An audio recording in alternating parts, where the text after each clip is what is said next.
జై శ్రీరామ్. శ్రీమాత్రే నమః. శ్రీ గురుభ్యో నమః. 2024 సంవత్సరం ఏప్రిల్ మాసం వారఫలాలు. ఏప్రిల్ 14 నుంచి ఏప్రిల్ 20వ తారీఖు వరకు కూడా ఈ వారం యొక్క వారఫలాలు ద్వాదశ రాశుల వాళ్ళకి తెలుసుకుందాము. గోచర గ్రహస్థితుల సంచారం. కాలపురుషుడు కుండలిలో ప్రథమ రాశి అయిన మేషరాశిలో గురువు మరియు రాహువు గురుదేవుడు రాహుదేవుడు వీళ్ళిద్దరూ కూడా కలిసి సంచారం చేస్తూ ఉన్నారు. కన్యారాశిలో కేతుదేవుడు సంచారం జరుగుతూ ఉంది.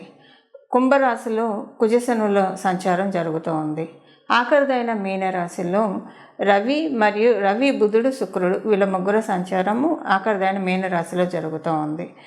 గోచర గ్రహస్థితుల రీత్యా చంద్రుడు మనకి ఈ వారం మిథున రాశి నుంచి ఈ వారం అంతా మిథున రాశి, కర్కాటక రాశి, సింహరాశి ఈ 3 రాశుల్లో ఆయన ట్రాన్సిట్ ఉంటుంది ఈ వారము. ఈ గోచర గ్రహస్థితుల రీత్యా ఈ వారము ద్వాదశ రాశుల వాళ్ళకి ఎలాంటి ఫలితాలు ఉంటాయి తదితర విషయాలని మనం తెలుసుకుందాం. గోచర గ్రహస్థితులు ద్వాదశ రాశుల వాళ్ళకి ఫలితాలు తెలుసుకోవడానికి ముందుగా ఈ వారం విశేష అంశం గోచర గ్రహస్థితుల్లో ఒకటి చోటు చేసుకుంది. అదేంటంటే ఈ వారం ప్రథమమైన రోజు అంటే ఆదివారం పూటే సూర్యనారాయణమూర్తి మేషరాశిలోకి వచ్చారు. మేషరాశి అంటేనే ఆయనకి వచ్చేస్తానము. అక్కడ పైగా గురు భగవానుడితోటి కూడి సంచారం జరుగుతుంది. ఇది చాలా అంటే చాలా మంచి ట్రాన్సిట్, మంచి గోచర గ్రహస్థితి, అద్భుతమైన గోచర గ్రహస్థితి అని చెప్పచ్చు. కారణం ఏంటంటే గురు భగవానుడు మేషరాశిలో ఉండగా సూర్యనారాయణమూర్తి రావడము. సూర్యనారాయణమూర్తి మేషరాశిలో ప్రతి సంవత్సరం ఒకసారి వస్తూ ఉంటారు. కానీ ఆయన అసలు మేషరాశిలోకి అడుగుపెట్టడమే చాలా ఉత్తమం అనుకుంటే, అందులో ఇప్పుడు గురు భగవానుడు అక్కడ ఉన్నప్పుడు ఆయన అడుగు పెట్టడం అంటే మామూలు కాదండి. ఆధ్యాత్మిక రంగంలో ఉన్న వాళ్ళకి చాలా స్ట్రాంగ్ అవుతుంది. ఇప్పుడు ఈ ట్రాన్సిట్ చాలా మంచి స్ట్రాంగ్నెస్ ఇస్తుంది. మీరు దేవాదాయ ధర్మాదాయ శాఖల్లో పనిచేస్తూ ఉన్న వాళ్ళైనా, మీ పేరు మీద ఏమైనా గుళ్ళు ఉన్నా, మీ పెద్దలు ఏమైనా గుళ్ళు కట్టించున్నా, మీరేమన్నా దేవాలయాలు కన్స్ట్రక్షన్ చేస్తూ ఉన్నా, లేదా ఇదివరకు కాలంలో మీరు దేవాలయాల అభివృద్ధికి, దేవాలయాల సంక్షేమానికి ఏమన్నా డొనేట్ చేస్తున్నా, మీ దగ్గర డబ్బులు లేవు అసలు డొనేట్ చేయడానికి, కానీ మీరు దేవాలయానికి వెళ్ళినప్పుడు భక్తితో భగవంతుని దండం పెట్టుకున్నారు, దేవాలయంలో ఏమన్నా అన్క్లీన్లీగా ఉంటే ఉడతా భక్తిగా మీరు క్లీన్ చేయడం, అంటే ఎక్కడన్నా పూలు కనిపించినా, లేదంటే ఏవైనా గ్లాసులు అలా పడేసి ఉంటే మీవి కాకపోయినా మీరు సంశయించకుండా ఎలాంటి నామోషి చెందకుండా తీసి డస్ట్బిన్లో వేయడము, ఇలాంటివి మీరు చేసి ఉంటే, పూలైతే ఎవరు తొక్కని ప్రదేశంలో వేసి ఉండడము, మీరు ఒక ట్రస్టీగా ఉన్న గురుస్థానంలో మీరు ఉంటే, అంటే మీరు ప్రవచనాలు చెప్పే భాగవతోత్తములు అయినా మీరు, అలాగే చాలామంది ధర్మ సందేహాలు తీర్చే వృత్తిలో ఉన్నా, అలాగే మీరు టీచింగ్ ఫీల్డ్స్లో ఉంటే,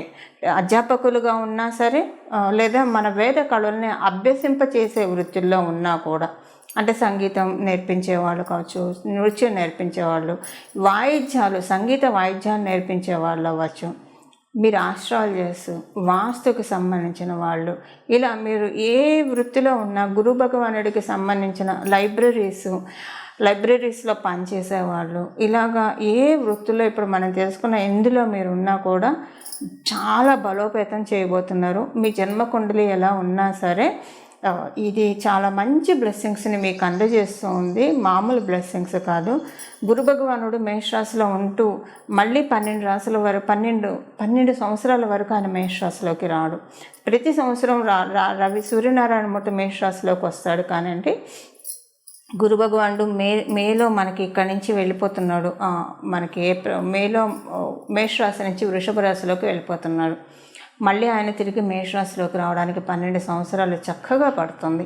ఈ 12 సంవత్సరాలకి సరిపడా వరాన్ని వీళ్ళిద్దరూ మనకి అందరికీ కూడా ప్రసాదించబోతూ ఉన్నారు.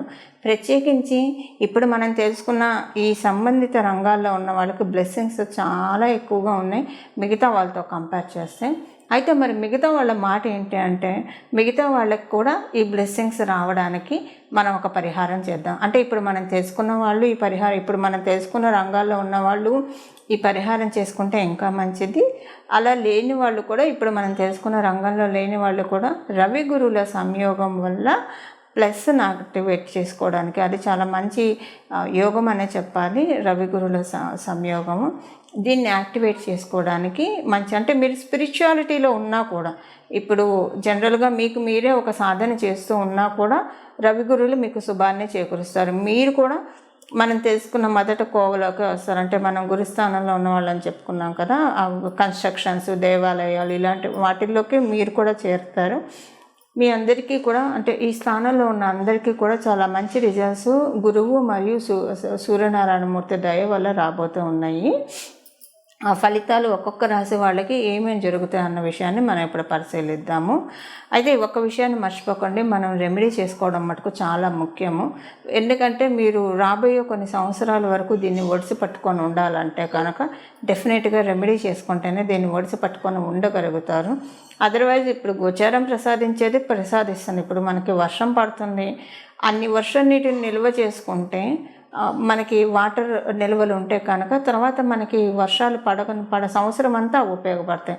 ఇలా 12 సంవత్సరాలు మనకి సమృద్ధిగా మన జీవితంలో ఏ లోటు లేకుండా సాగాలి అంటే కనుక ఈ వారం నుంచి చాలా కీ ఫ్యాక్టర్స్ ఉంటాయి. అందులో మనం ఇప్పటికీ క్రోధినామ సంవత్సరంలోకి అడుగుపెట్టేసాము. సో మనకి సంవత్సరం మొదట్లో కొన్ని శుభక్రతువులు చేయడం వల్ల చాలా మంచి ఫలితాలు వస్తాయి. ఇప్పుడు మన ద్వాదశ రాశుల్లో ఒక్కొక్క రాశి వాళ్ళకి ఎలాంటి ఫలితాలు రవి గురులు మరియు మిగతా గ్రహస్థితులు ప్రసాదించబోతున్నాయి, ఈ విషయాలు ఒకసారి మనం ఫోకస్ చేద్దాం. ధనుసు రాశిలో పుట్టిన వాళ్ళకి ఇది చాలా మంచి శుభ సమయము.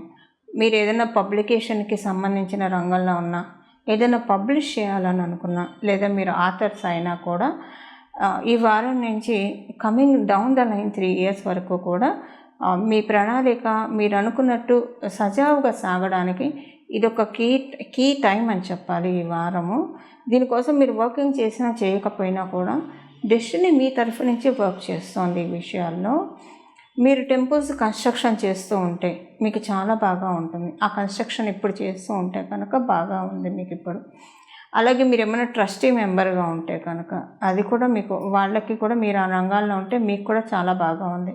పిల్లలకి సంబంధించి కొన్ని అనుకూలతలు మీరు చూస్తారు. పిల్లలకి సంబంధించిన విషయాల్లో కొంత క్లారిటీ మీకు వస్తుంది. మీ ఆలోచనలు అన్నీ కూడా చాలా ప్యూర్గా వెళ్తాయి. ఎంత ప్యూర్గా వెళ్తాయంటే ప్రశాంతమైన నది ఎలా ఉంటుందో పైనుంచి చూడటానికి అంత ప్రశాంతంగా, అంటే నది లోపల అలజడి ఉంటుంది, ఇక్కడ మీకు ప్రశాంతత, ఇన్ అండ్ అవుట్ ప్రశాంతత ఉంటుంది. నెత్తి మీద పాలు పోస్తే ఎంత ప్రశాంతంగా ఉంటామో అంత ప్రశాంతంగా మీకు ఉంటుంది. ప్రశాంతత ఎప్పుడు వస్తుంది చెప్పండి? మనకు చుట్టూ ఉన్న పరిస్థితులు అంతా చక్కగా ఉంటే మనకు ప్రశాంతత ఉంటుంది.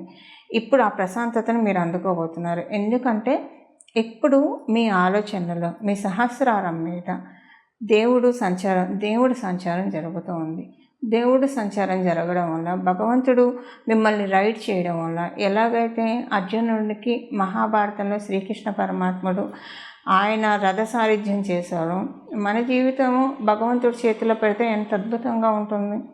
మనందరం అలా పెట్టాలనే ప్రయత్నిస్తాం, కానీ భగవంతుడు ఒక్కొక్కసారి ఆయన చేతుల్లోకి తీసుకోవాలని ప్రయత్నిస్తాడు.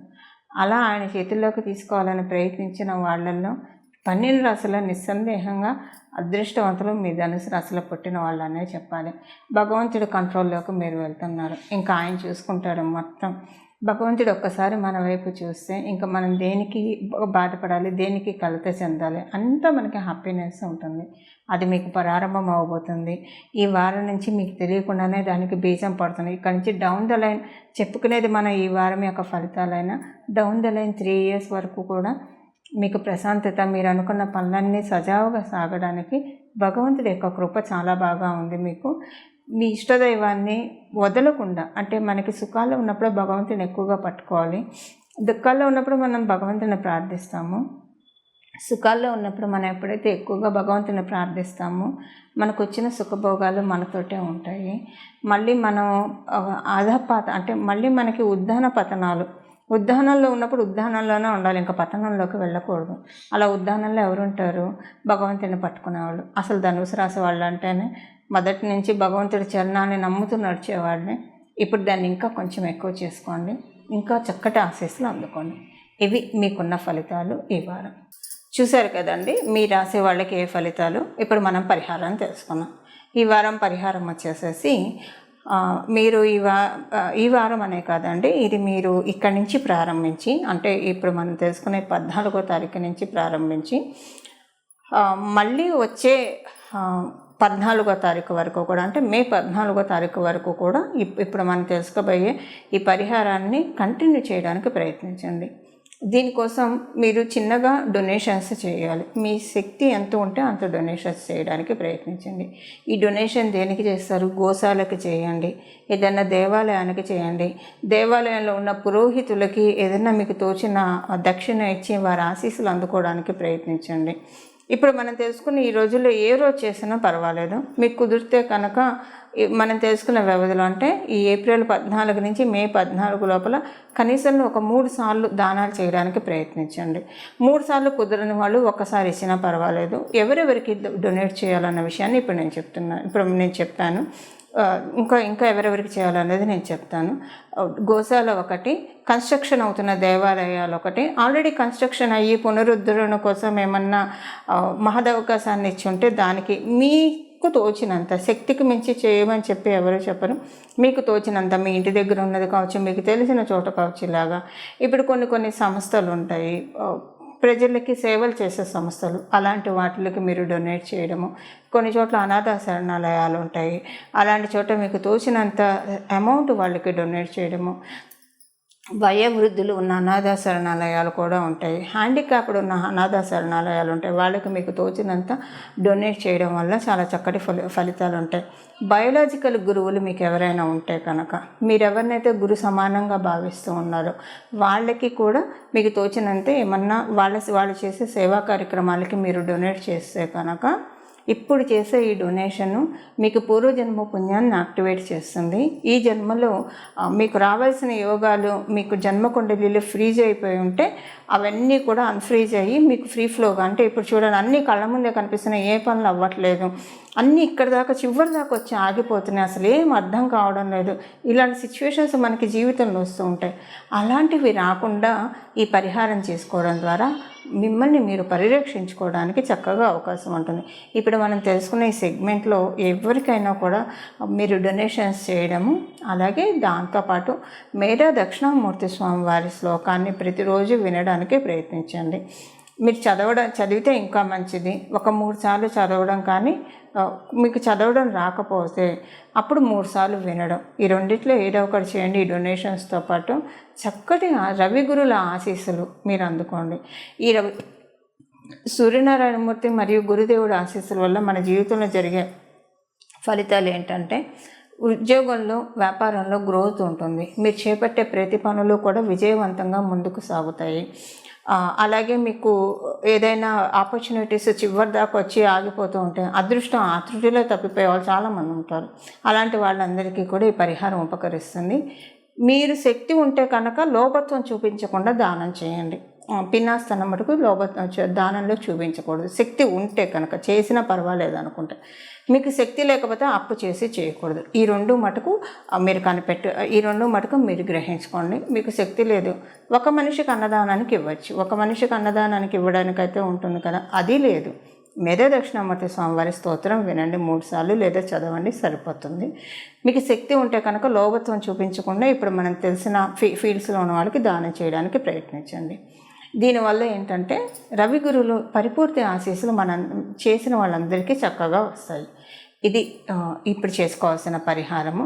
ఈ పరిహారం చక్కగా చేసుకోండి. మేధా దక్షిణామూర్తి స్వామివారిని ఆరాధించండి. దీనివల్ల మన జీవితాల్లో సకల సమ్మంగళాన్ని మనం ఆహ్వానించడానికి మనం ఒక ఇన్విటేషన్, అదృష్ట దేవతకి ఒక ఇన్విటేషన్ ఇవ్వడం అనమాట. అమ్మ మా ఇంటికి రా అని చెప్పి. అంటే ఎప్పుడు మనం అలా అదృష్ట దేవతకి ఇన్విటేషన్ ఇవ్వడం అనేది విడిగా మనకి జరగదు, ఇప్పుడే జరుగుతుంది. మళ్ళీ ఇలాంటిది అవకాశం మనకి రావాలంటే మళ్ళీ 12 సంవత్సరాలు వేచి ఉండాలి. ఈ విషయాన్ని మీరు మర్చిపోకండి. అదృష్ట దేవతకి ఇన్విటేషన్ అంటే ఇప్పుడు ఒక్కొక్కసారి కొంతమందికి ఫ్లూక్లో అనుకోకుండా పెద్ద రాజకీయ నాయకులను కలిసే అవకాశం ఉంటుంది. వాళ్ళు బహిరంగ సభలకు వచ్చినప్పుడు కూడా ఎంత ప్రోటోకాల్ అన్నా ఒక్కొక్కసారి కలిసే అవకాశం ఉంటుంది. సో లేదంటే అనుకోకుండా ఎవరైనా రిఫరెన్స్ల ద్వారా అయినా కలిసే అవకాశం ఉంటుంది. ఇప్పుడు ఈ ప్రోటోకాల్స్ అన్నీ మనం బౌండరీస్ బ్రేక్ చేసుకొని అదృష్ట దేవత మన ఇన్విటేషన్ని అందుకోవడానికి రెడీగా ఉంది. సో ఎవరెవరు ఇన్విటేషన్ కార్డ్ అంటే ఇప్పుడు మనం చెప్పిన పరిహారాలు చేసుకోవడం వల్ల ఇన్విటేషన్ కార్డు మీరు ఇచ్చినట్లు, అమ్మ మా జీవితాల్లోకి రా అమ్మ అని చెప్పి. సో ఎవరెవరైతే అదృష్టం కోరుకుంటారో ఈ పరిహారాలు చేసుకోండి. చక్కగా అదృష్ట దేవతని మీ ఇంటికి ఆహ్వానించండి పూర్ణ కుంభ స్వాగతంతో. అలా మీరు చక్కగా అదృష్ట దేవత యొక్క ఆశీస్సులు చక్కగా మీరు అందరూ అందుకుంటారని చెప్పి భగవంతుడిని మనస్ఫూర్తిగా నేను కూడా కోరుకుంటూ మంగళం. నమో భగవతే వాసుదేవాయ.